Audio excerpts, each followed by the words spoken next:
Assalamualaikum warahmatullahi wabarakatuh. Perkenalkan, nama saya Widyo Sadanta dengan NIM 2003020449, Prodi Agribisnis dengan mata kuliah Ekonometrika. Dosen pengampu Bapak Ki Agus M. Zain Basriwijaya, SPT MSI. Baik, di sini saya akan menjelaskan langkah-langkah penyelesaian uji asumsi klasik dan penyelesaian menggunakan regresi linier berganda menggunakan SPSS. Baik,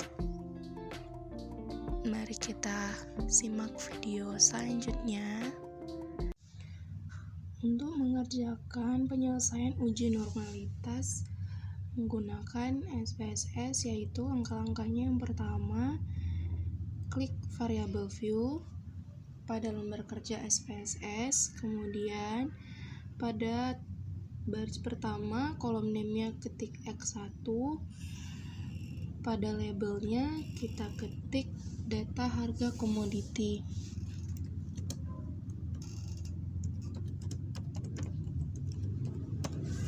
Kemudian pada baris kedua kolom name kita ketik X2,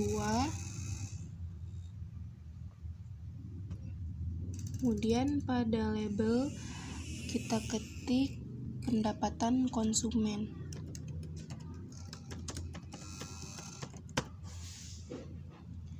Kemudian pada baris ketiga kita ketik Y1,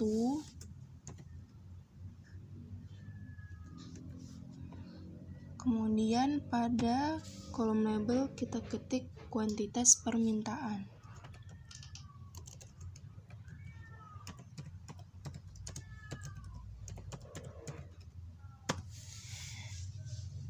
Kemudian pada kolom measure kita pilih scale ketiganya.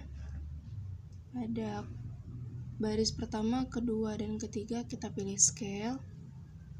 Kemudian untuk desimalnya kita isi di sini tetap 2 karena di belakang koma ada 2 angka.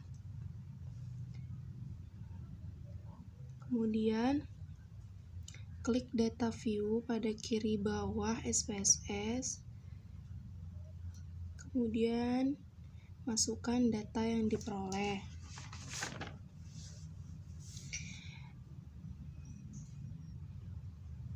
Kita masukkan dulu data harga komoditinya X1.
Kemudian kita masukkan nilai X2-nya, yaitu pendapatan konsumen.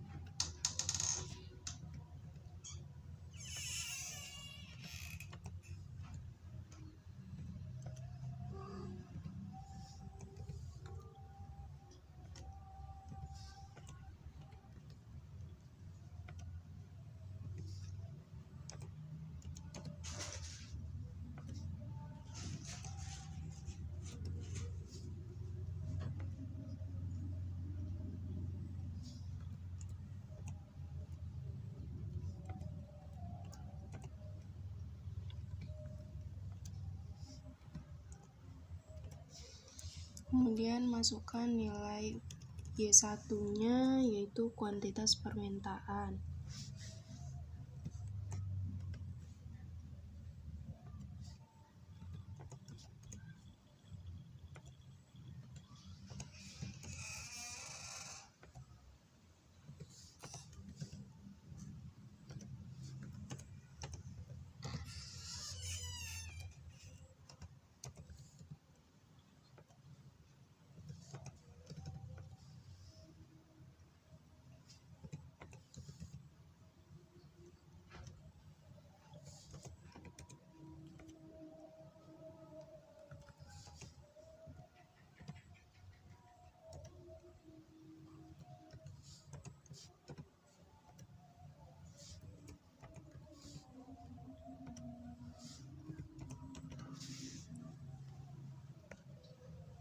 Baik, setelah ini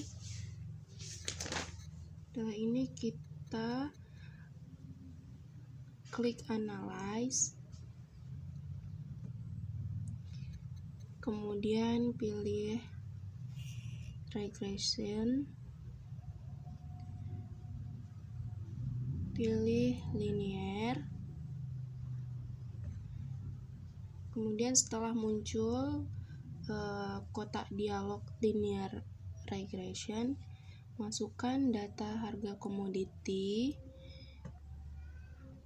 ke kolom independen dan pendapatan konsumen pada kolom independen juga.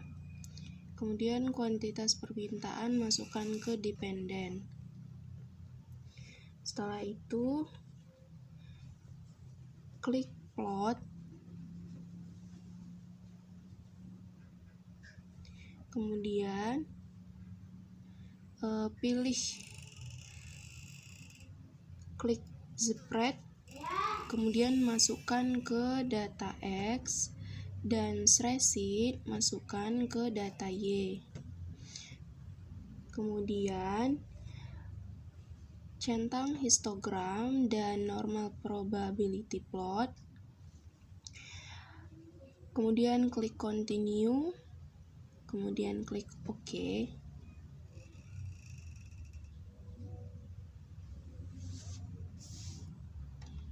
Nah, di sini sudah ada dapat hasilnya.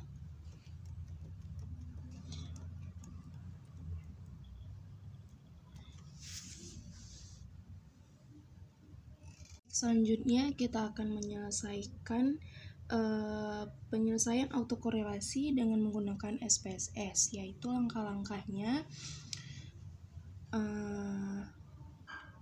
Klik variable view, kemudian pada kolom name kita isi X1 dan pada kolom label kita ketik data harga komoditi. Kemudian untuk X2-nya kita ketik pada kolom name juga, dan pada kolom label kita ketik pendapatan konsumen. Kemudian pada baris ketiga kita ketik Y1, pada labelnya kita ketik kuantitas permintaan. Pada measure-nya kita pilih ketiganya adalah scale. Kemudian kita ketik data view pada bagian kiri bawah aplikasi SPSS. Kemudian kita masukkan semua nilainya. Sudah dimasukkan seluruh nilainya. Kita ketik analyze. Kemudian kita ketik regression. Klik lagi linear. Kemudian untuk data harga komoditi X1 dan pendapatan konsumen X2 kita masukkan ke tabel independen. Untuk kuantitas permintaan atau Y1 kita masukkan ke dependen. Kemudian ketik statistik. Kemudian kita checklist estimate pada regression coefficient ini. Terus kita checklist lagi model fit dan collinearity diagnostics ini. Kemudian checklist Durbin-Watson, kemudian klik continue, kemudian oke. Ini dia dapat hasilnya. Kemudian selanjutnya langkah-langkah penyelesaian menggunakan uji multikolinearitas menggunakan SPSS. Yang pertama, kolom name kita ketik X1, pada labelnya kita ketik data harga komoditi. Yang baris kedua kita ketik X2, kemudian labelnya kita ketik pendapatan konsumen. Pada baris ketiga kita ketik Y1, kemudian pada label kita ketik kuantitas permintaan. Kemudian pada measure-nya kita ganti dengan scale. Ini sudah scale jadi nggak perlu kita ganti lagi. Kemudian ketik data view, klik data view pada ujung kiri aplikasi SPSS. Kemudian kita masukkan semua nilainya ke dalam kolom-kolom yang sesuai. Setelah itu kita ketik analyze, kita klik analyze, kemudian kita pilih regression, kita klik linear. Kemudian setelah dimasukkan data harga komoditi X1 dan pendapatan konsumen X2 ke tabel independen dan kuantitas permintaan Y1 dimasukkan ke dependen, kemudian kita klik statistik, kita checklist estimate, kemudian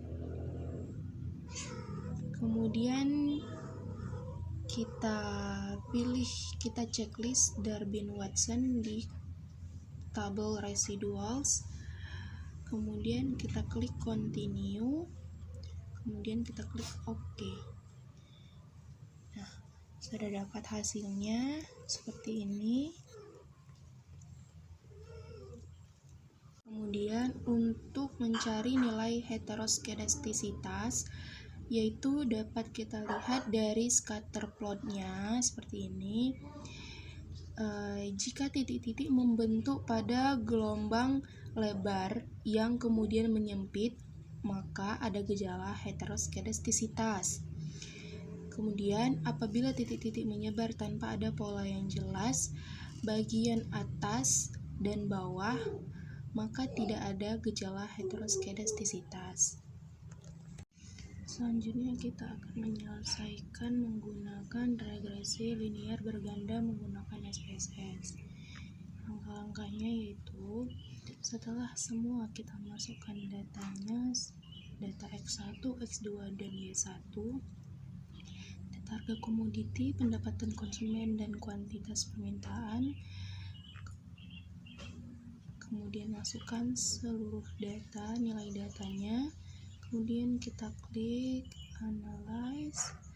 Setelah itu kita pilih correlate dan klik bivariate. Kita pindahkan dari kolom kiri ke kolom variables seperti ini. Kemudian kita checklist percent pada correlation coefficient dan two-tiled pada test of significance. Kemudian setelah itu kita klik OK.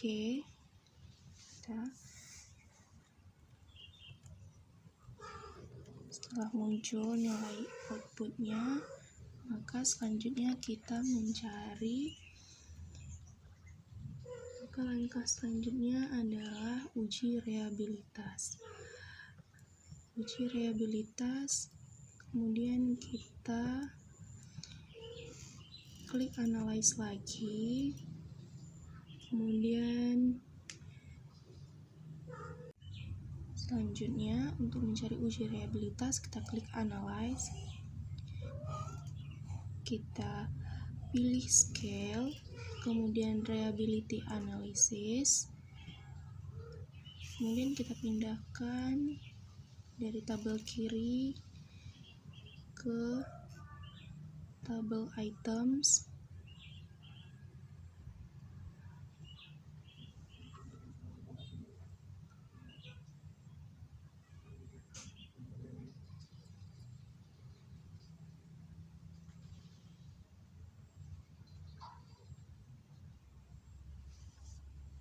Setelah dipindahkan data dari tabel kiri ke tabel items, kemudian kita klik statistik, kemudian kita checklist scale if item delete dan correlation, kemudian kita klik continue, kemudian klik OK. Nah, sudah muncul hasilnya, hasil outputnya. Selanjutnya kita mencari uji normalitas, yaitu dengan cara klik lagi analyze, kemudian kita klik regression, kemudian kita pilih linear. Nah, sudah seperti ini. Setelah kita masukkan data real commodity dan pendapatan konsumen ke independen dan kuantitas permintaan ke tabel dependen, selanjutnya kita klik plots, kemudian untuk spread kita masukkan ke tabel X dan receipt kita masukkan ke tabel Y. Kemudian kita checklist histogram dan normal probability plot. Selanjutnya klik continue. Kemudian kita klik save. Kemudian kita checklist unstandardized pada kolom kiri dan kanan. Kemudian kita klik continue. Kemudian klik OK. Nah, di sini sudah dapat hasilnya. Nah, seperti ini. Selanjutnya adalah yang terakhir, kita klik analyze, kemudian kita pilih non parametric test, kita pilih one sample K, kemudian kita pindahkan datanya ke test variable list yang kotak sebelah kanan. Semua kita pindahkan, kemudian kita klik OK. Nah, sudah ada hasilnya seperti ini. Jadi sekian langkah-langkah penyelesaian dan penjelasan dari saya. Lebih dan kurang saya mohon maaf. Assalamualaikum warahmatullahi wabarakatuh.